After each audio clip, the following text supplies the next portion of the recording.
Okay, another update, guys. Mounting my belt temp sensor, IR sensor back here. So with this being an aluminum case, it's scares a lot of people. I measured in 2.5 inches. Looked like it hit the dead center of the belt or very close to it. From here, make sure you run something out the straight edge out when you measure, because this does curve to a degree. And then I measured in, and then I cut a hole. And one thing I'm going to need to do, if you can see that, there's that little lip there that files. I'm going to file that very last edge of that lip with a little file. Notice what I did too. I made sure I encapsulated this in plastic, and then I'll blow that out real good before I carry on from the metal shavings, aluminum shavings in there. How did I get to that?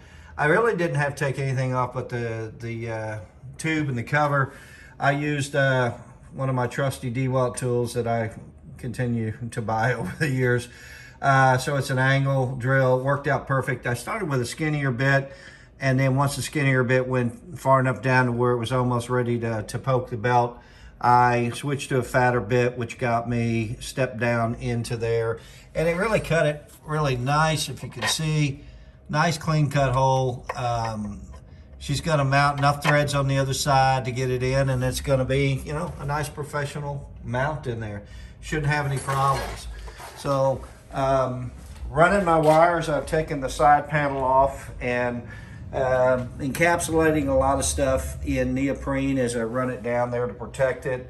That wire from that AIM unit with the longer wire, I think it's like a 15-foot wire or whatever it is, 12-foot wire, is perfect. Here's your look of the unit on the dash. Turned out really good. It's really visible. Like I had said before, I really think this is gonna turn out really good. Don't know how to use it yet, but I do have it mounted, and I really like the look of it. Along with playing around with my light bar for the back, that's my reverse light, been playing around with, and hope to have that done pretty soon too. A lot going on, a lot tore up, and I'm just going to keep working. And I hope some of these tips and some of the stuff I go through helps anybody else that wants to do some of this stuff themselves and save some money. Listen, have a great weekend, and thanks. She's done, mounted. The bolt comes in at just a little bit of an angle. I filed down enough to where it's going to stay. I put some thread locker on there. I put some medium, no I didn't, I put some heavy red thread locker on those threads.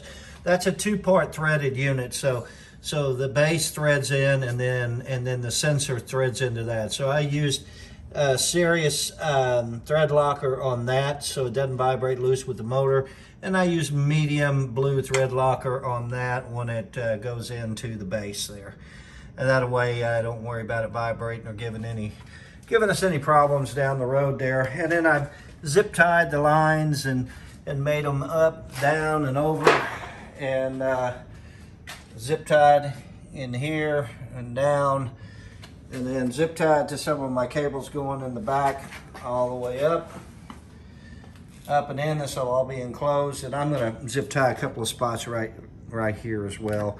And I'm going to probably put some tape on these for rubbing and what have you, all the way up. And then the unit, let's put it down here with one hand. So, and then I'm going to shrink tube these. I just don't need to read what the third spot's for on here. If I need it, I don't think I do. And if that's the case, I'll probably put something in there to seal that up. See if there's a cap that came with it. And then I'm gonna go ahead and shrink tube these together all the way down past here so that they don't rub and cause any problems too. These units are too expensive to have the wiring rub and have to replace wiring on it and not know what's going on. But temperature sensor is working.